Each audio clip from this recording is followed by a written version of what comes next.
They all knew he was aboard the yacht when it exploded and sank, and everybody called his death an accident. That is, everybody except the corpse himself. He said it was murder. From the pen of Raymond Chandler, outstanding author of crime fiction, comes his most famous character as CBS presents The Adventures of Philip Marlowe.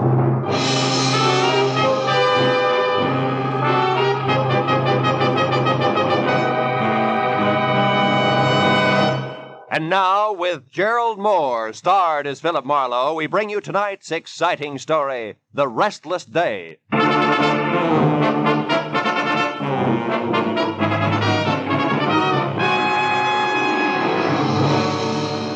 had been a long, hard Saturday night that topped off a long, rugged week.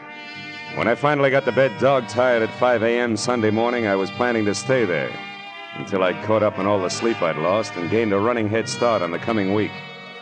And by 3 in the afternoon on the day of rest, I figured that job was only about half done. But whoever it was that started riding my doorbell had a different idea. I held out until the buzzer stopped, but it was only a change of tactics, so I gave up. All right, I know when I'm licked. Just a minute.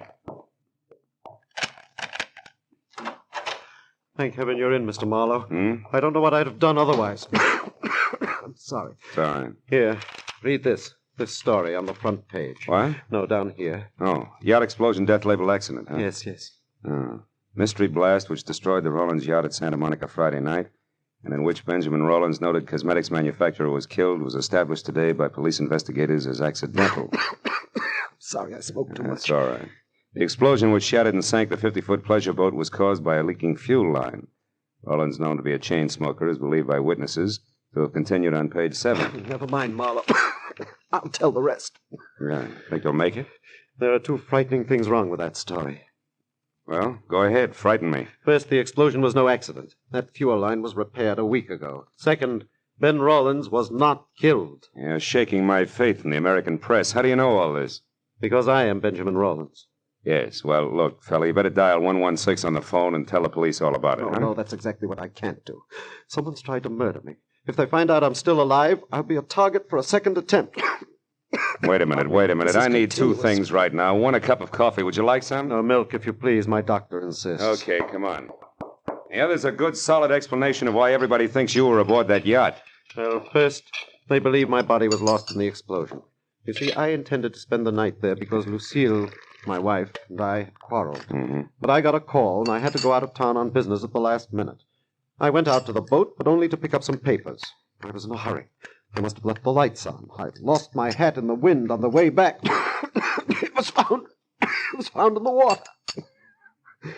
Apparently, I didn't secure the dinghy because that was adrift offshore. Mind you, I read all this in the paper when I got back this morning. Back from where? Phoenix, Arizona. Figures. I came in on the California Limited. You can check on that. Marlowe, I must know who tried to kill me before they know they've failed.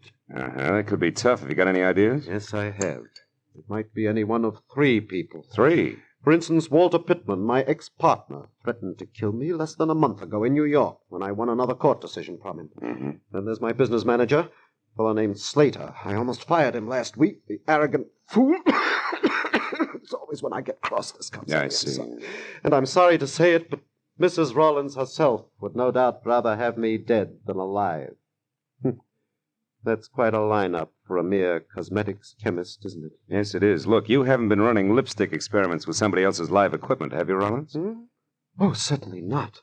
I've been working so hard I haven't time for my wife. Say nothing of another woman. Oh, Marlowe, I'm frightened. I must get to the bottom of this. I'll pay you double your usual fee. Will you help me? Okay, Rollins, it's a deal. If I hurry, I might get in on your funeral.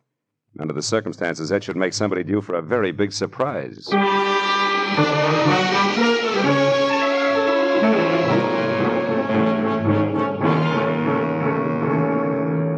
A shave and a shower later, and I checked my wheezing client's credentials, settled him down in my apartment with orders to answer the phone, but not the door, and drove out to Santa Monica, where the not-very-late Ben Rollins had made his home. I had a list of names, addresses, and phone numbers of people close to Rollins. That is, close enough to kill. And I decided that Arthur Slater, the business manager, was my best bet for an opener. He had been described as soft-spoken, efficient, and somewhat arrogant. And after I found his cottage on Seaview Drive and walked up to the door, I heard someone inside How do you offering want a through, similar Angie? description, Don't but give me with that more high color. and mighty routine, Arthur Slater. If you think for 2 minutes you can throw little Angie over any time you feel like it after all the promises you've made, you're wrong. That's just about enough, Angie. Not by half, brother. I know which way the wind is blowing, and it's a nice big wind. Nobody kicks me out, and I mean nobody. So think it over, Mr. Big. Oh, get out of my way. Yes, ma'am. Cute kid. Friend of yours, Slater? Who are you? Another insurance investigator? That's right. My name's Marlowe. May I come in? Yes, certainly. All the others did. Thanks. Who knows? I may be the last. Slater, I've got 3 reasons for believing that yacht explosion was no accident. Not an accident. What reasons are you talking about? For one, Walter Pittman. Pittman? You mean Rollins' ex-partner? You know him, huh? Well, only by name. I never met the man. All right, then. Let's talk about reason number 2, Lucille Rawlins. How do you feel about her, Slater? Well, you must be out of your mind, Marlowe. She and Ben fought constantly, yes. Slater, I asked how you felt about Mrs. Rawlins. I don't like her. And now, what or who is reason number 3? You are. You had an argument with Rawlins last week. He practically fired you. And you think I'd kill him over that? Could be. Look, Marlowe, Ben Rawlins drove himself like an overloaded truck. He had a cigarette cough, nervous shakes, and bad dreams. To me, bureau drawer eyelashes and glue-on fingernails simply aren't that important. So we had frequent arguments. Now, do you have any more smart reasons you'd like to discuss, or would you care to leave? Just one thing more. Why does your girlfriend think you're a little stuck up these days? You're becoming a bit too personal, Marlowe. Get out. I'm not compelled to answer any of your questions. There's an established legal procedure. Skip it, Slater. If I need to, I'll be back. I'm fairly chummy with the boys in blue myself, so I'll get the answers if I want them. Good night, big shot.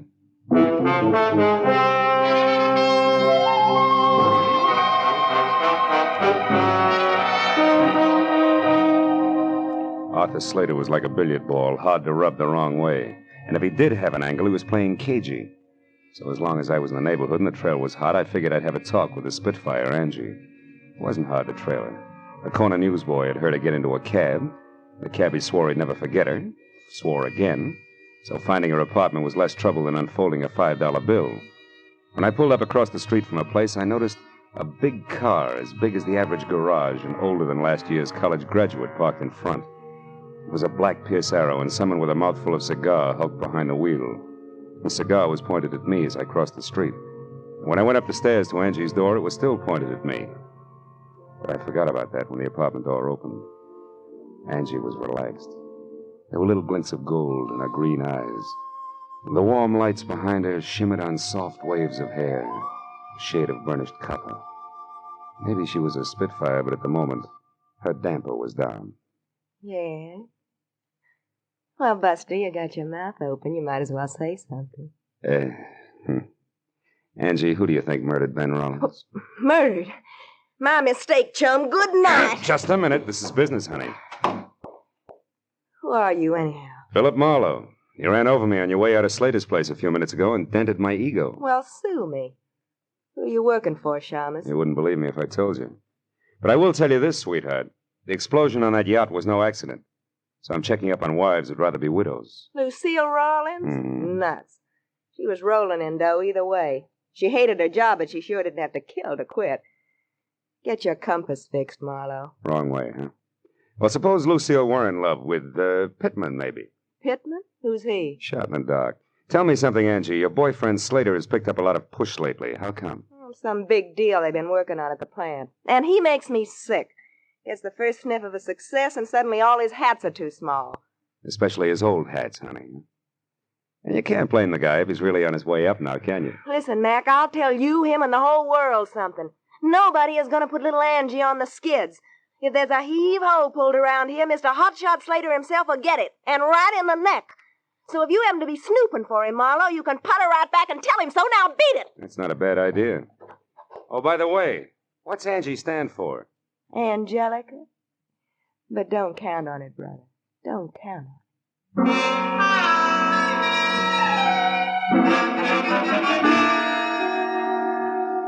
As I went down the front steps, the cigar and the black Pierce Arrow lined up on me again and followed me as I crossed the street and got into my car. It was still pointing at me as I drove away, but after all, the street was public property and the guy could smoke a cigar if he wanted to. Well, by the time I knocked on the front door of the Rawlins home, I was braced for a deluge of tears and a session of red-eyed hysteria. So I was caught off balance by the handsome blonde woman of 35 with a wry, crisp waistline who was cool, calm, and well collected in green slacks. She introduced herself as Lucille Rawlins. Sit down, Mr. Marlowe. You said you're a friend of Ben's? That's right, Mrs. Rawlins. I stopped by to offer my condolences. But apparently condolences aren't much in order today. No tears, huh? Not even crocodile tears. I'm not a hypocrite, Mr. Marlowe, that's why. I'm merely stunned and confused over this terrible accident, and I'm not sure yet how I feel. Yeah, it was an accident, all right. Especially since that leaky fuel line that caused it was repaired a week ago. It had been repaired? Oh, yeah. It's interesting, isn't it? Who are you, Marlowe? I'm a private detective, and I know a lot more than that. I know, for instance, that the insurance on the boat alone will keep you in pretty doodads for several years. And that's only a drop in a bucket. Mr. Marlowe, I think you'd better leave. And I think you better climb down off that high horse and listen. Because I haven't even started yet. Ben was a hated man by Pittman, by Slater, and maybe by you. And I can prove he didn't die accidentally, baby, so I'd like some nice straight answers, huh? When did you see Pittman last? I've never seen Walter Pittman. I don't even know what he looks like. Ben and I were married 2 years ago. He broke with Pittman long before that. But you're pretty chummy with Arthur Slater. That's a lie.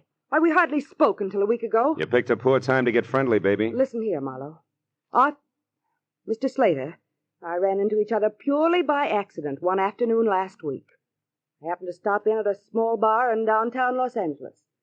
Mr. Slater was there at a table talking with some man, a stranger to me. When he saw me, he came over. He seemed upset. So upset, Wait a in minute. fact, that... Is there anyone else here now? Well, no. My maid went out to the movies. I heard something, a noise. Sounded like it came from the service boys. Come on, let's have a look. Well, I don't know what anyone... Hey! The lights went off. Somebody turned them off. You better... Lucille, look out! The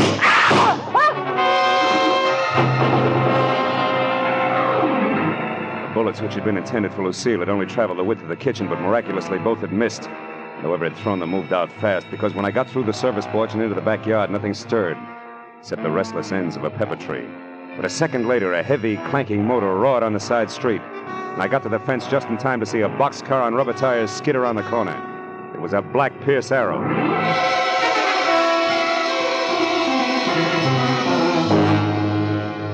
I went back to the house, found the master switch, and turned on the lights. Lucille, her face strained and bloodless, stood in the kitchen door and watched me. A hole had been punched in the back screen door, and on the floor was a strange object which had been used to unhook the lock. It looked like an oversized bobby pin wearing rubber pants, which didn't mean a thing to me. But to Lucille, who stared at it like it was a centipede she just found in a cream puff, it meant plenty. Ben. What? It's like Ben himself was here. Like he wasn't killed at all. What are you talking about? What is this thing, anyway? I don't know. It's part of some new invention he was working on. For the last month, Ben carried 2 or 3 of these things with him everywhere. Look, Lucille, where's your phone? Right there. Oh. But, Marlowe, you don't suppose... Who are you going to call? Friend of mine. He'd better be in, too. Oh, Marlowe. What's the matter, Marlowe? Busy? Yeah, busy. He's either talking to someone or he's gone out after leaving the phone off the hook. And either way, Lucy, that makes my friend very busy.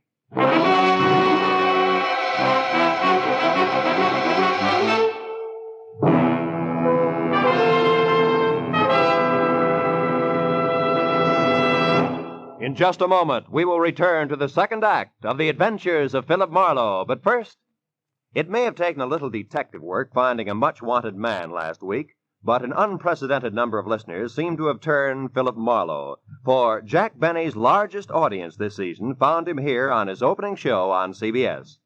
Tomorrow night, Jack will be back with Mary, Dennis, Phil, Rochester, and Don for more of the fun that's made the Jack Benny Show the #1 comedy in radio. You'll find him right here on CBS every Sunday at 7 Eastern Standard Time. And now, with our star, Gerald Moore, we return to the second act of Philip Marlowe and tonight's story, The Restless Day.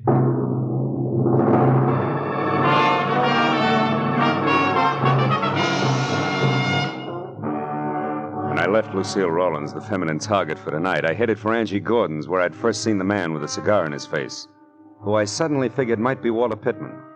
And as I drove, I felt like my brains had spent the night playing leapfrog in a squirrel cage. Because any way I call the dice, every one of my clients suspected of murdering him suspected somebody else. And just to keep things from making any sense at all, I suspected my client. I pulled up near Angie's and saw the Pierce Arrow parked, lights and a man with cigar out. When I got close to the bungalow door, I knew that the lady was at home. Now, look here, And that she was receiving a Lord, gentleman you're caller, more or undecided. less. Tell me your name is Smith, which incidentally I don't believe. And then you start asking a lot of very personal questions. How cozy. Now, please, you do not understand. There are certain things about the death of Ben Rollins that I must know. Things that mean a lot to me. How much a lot? Well, $100 maybe. What? Now, don't tell me that's all you could stuff into that briefcase there in your hand. Listen, girl, I must know whether that explosion on the boat was an accident or not. The police let it go as an accident? Never mind that. You are Slater's girl. You must know something about him as well as the other one who was here. Now, you tell me. Quick. Stay away from me, you big lug. I don't know anything. Tell Let me. go of me, Ma. Let go. You heard the lady, Pittman. Let go. How do you know my name? I read tea leaves. And while we're all asking questions, do you mind telling me why you were throwing bullets at the Chinaware on Mrs. Rollins? I did no such thing. I don't even know Mrs. Rollins. You're a liar, and it's dull as the sauerkraut. The gun in your pocket will prove it. I have no gun in my pocket. Here, look for yourself. All right, I will. But if it's all the same to you, I'll start with your briefcase. Give me that. Why, so you can get to the gun first? No, because All right, Mr. Smart Man. Go ahead and look. See for yourself that there's absolutely nothing there that concerns you. When I get my hands on you, I'll break you in Stand still, two. Marlowe. And don't look so astonished, friend. It's called a gun. Why, you little... Skip it, Marlowe. This isn't my idea of returning a favor, but it is good business. You see, baby, little Angie sells out to the highest bidder. And no matter how I add things up, that isn't you. So exit Pittman, huh? Briefcase and... What are you staring at? That little gadget there. Must have fallen out of Pittman's briefcase. What is it?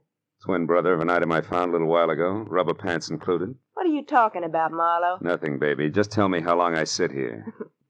As long as you like. Now, you see, Marlowe, I just can't afford to let you get the Pittman ahead of me. Yeah. That good business you were talking about. Uh-huh. After all, a gal's got to make a living. One way or another, Marlowe.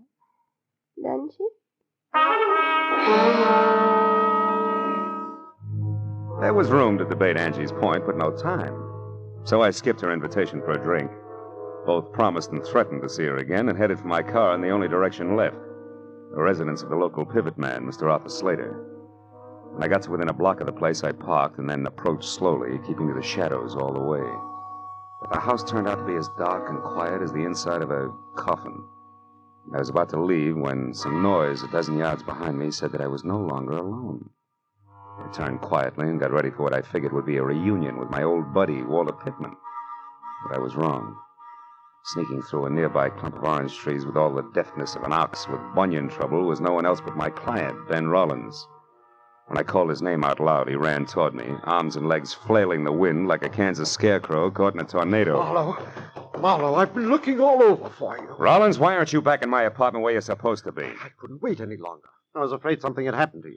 When you didn't call, I was sure of it. I thought you might be here at Slater's. But I did call, and all I got was a busy signal. Oh, about an hour ago. Why, that was a friend of yours. He wanted to know if you'd play cards with him tonight. Now, do you believe me?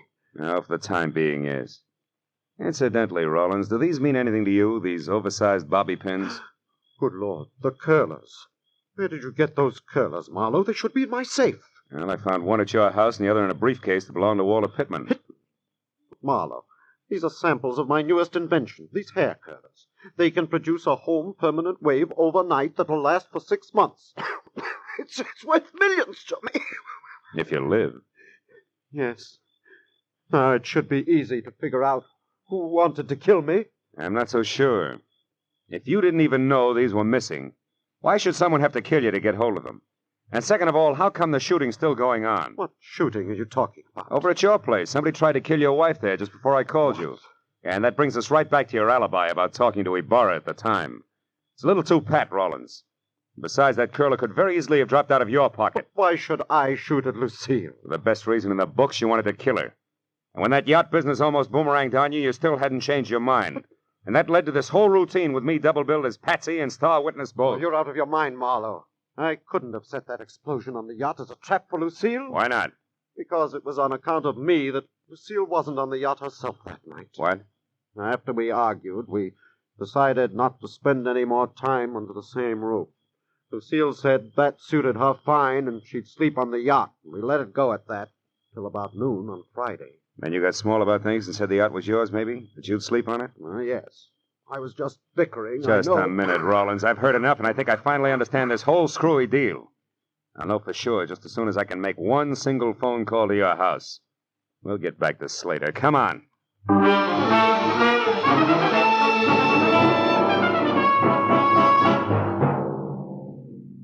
When I got to a telephone and through to the maid at the Rollins place, I was almost positive that in another minute I'd have both a solid answer for my client and a couple of clumsy customers for the law. But when the shaky voice at the other end of the tube told me that Lucille had just left the house in high gear, after mumbling something about a place called Inspiration Point, I stopped being confident and started to worry. And when I tossed the jackpot question at the maid and got the winning answer, that worry became something worse, and it must have showed. What is it, Marlowe? What did you find out? Too much to explain now. Where's Inspiration Point, Rollins? About a mile south of here, straight along the shore. Good. What kind of a car does your wife drive? A blue Nash. What's Inspiration Point got to do with Lucille, Marlowe? Everything. Now, look. You call the cops and tell them to get out there as fast as they can. Do you get me? As fast as they can.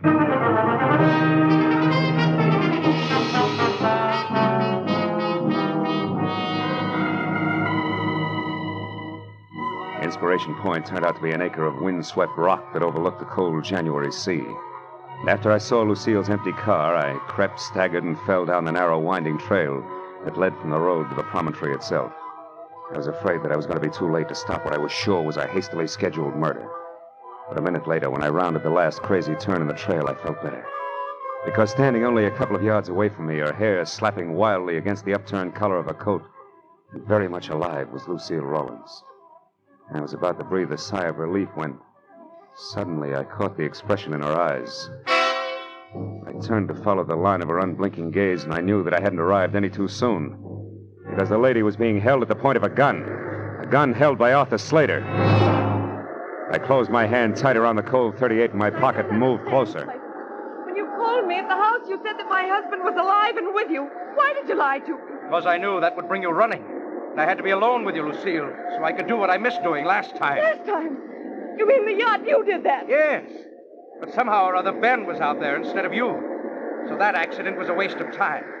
But this one, the bereaved wife who jumped or fell to her death from the edge of Inspiration Point, won't be. But why, Slater? Why do you want to kill me? There's no time to explain, Lucille. And we'll take time, Slater. Marlowe, you! Yeah, me. Marlowe! Marlowe, he's going to kill me. Yes, honey, I know. He had to. And why, Marlowe, why? Because he stole your husband's invention to sell to Walter Pittman. He was going to go into business with him. Now, when the cops get here, he's going first to a hospital and then to jail. A grand larceny and attempted murder. Attempted murder? What about Ben, Marlowe? Ben was a near miss, honey, nothing more. You'll see what I mean in a minute.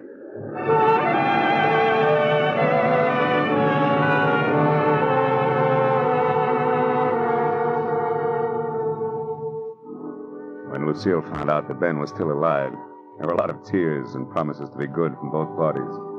And it wasn't until an hour had gone by and the police had already booked both Slater and Pittman, who was picked up heading back for L.A., that Mr. and Mrs. Rollins were in the condition to sit down and talk things over, even with the help of coffee and cigarettes in the Rollins home. Then the whole scheme, Marlowe, was designed by Slater, who, as my business manager, had access to the new curlers. That's right. Knowing how Walter Pittman felt about you, Slater secretly contacted him to handle the manufacturing end, you see? Yes, I'd see. Well, a few changes in the design, and the whole thing would have been patented and on the market while you and Slater... Pretended that Pittman was a stranger to him. were still laboring away at last-minute changes. And when we learned about Pittman's product, Slater would act as surprised as Ben here. You're so right, Lucille. That was the plan. Oh, but it fell apart. See, it fell apart when you accidentally ran into Slater in that small bar in downtown L.A., do you remember? Yes. When he was with Pittman, the man you described to me as the stranger? Yes, of course. All right. Well, he realized then that with Pittman's product a success, you would sooner or later see a picture of Pittman, the newly rich inventor, and recognize him as the man you saw with Slater before Pittman's product was on the market. So that meant that Slater either had to get rid of Lucy or give up his entire plan. Mm-hmm. Have you got a match, Mr. No, I'm going to give them up. But Marlowe, was Pittman involved in the murder attempt, too? No. He drew the line at the theft. See, when he found out that you had died mysteriously, he turned up here to check on Slater, because he couldn't afford to be mixed up in your murder. I see. But how did you figure all this, Marlowe? Well, after I had tangled with everybody, I was no place. Angie Gordon was looking for an angle. You, Lucille, were getting shot at. Poor darling. Yeah, and Pittman and Slater were not on the same team. At least as far as the business on the yacht was concerned. Nobody seemed to have a clear-cut motive. But when I told you that Lucille herself was supposed to stay on the yacht that night, you had the answer. That was the time. After I called your house and asked the maid the jackpot question, which was, who aside from you, Ben, knew that Lucille was going to sleep on the yacht Friday night? And she said Slater, didn't she? Yeah. Said something else, too. She also said that you had left for Inspiration Point in a big hurry. Yes. Then Slater tried to kill me first on the yacht, second in the house here, and finally out on the point. Mm-hmm. But in the end, it worked out fine, darling. Because the third time was the charm. For us.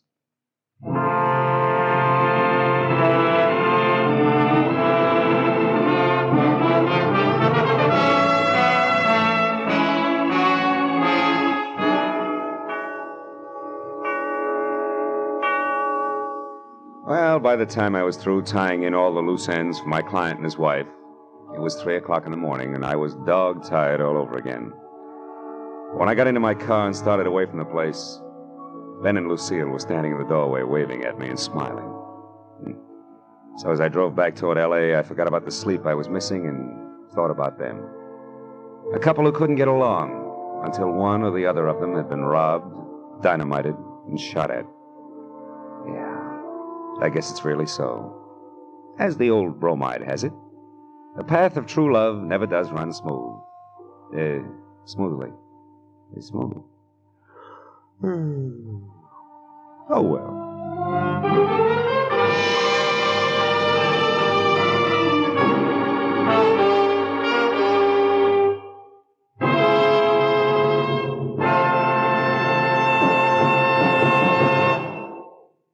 The Adventures of Philip Marlowe, created by Raymond Chandler, stars Gerald Moore, and is produced and directed by Norman MacDonald. Script is by Mel Donnelly, Robert Mitchell, and Gene Levitt. Featured in the cast were Lorette Philbrandt, Edgar Barrier, Virginia Gregg, John Daner, and Jack Moyles. The special music was by Richard Arunt. Be sure and be with us again next week when Philip Marlowe says... Somewhere in the cold, persistent rain that made the city itself seem a thing of evil, a girl had disappeared, and it was my job to find her. But before I did, I found death and a devil.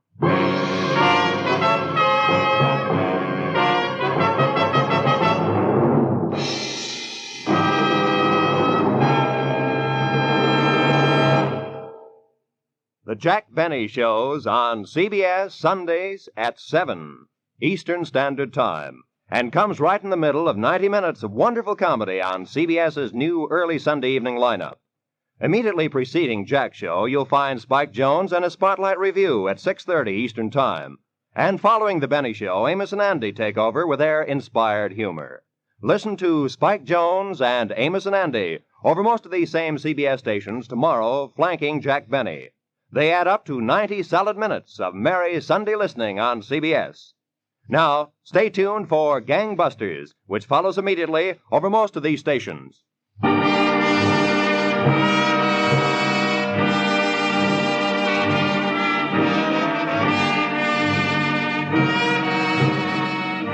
This is Roy Rowan speaking for CBS, the Columbia Broadcasting System.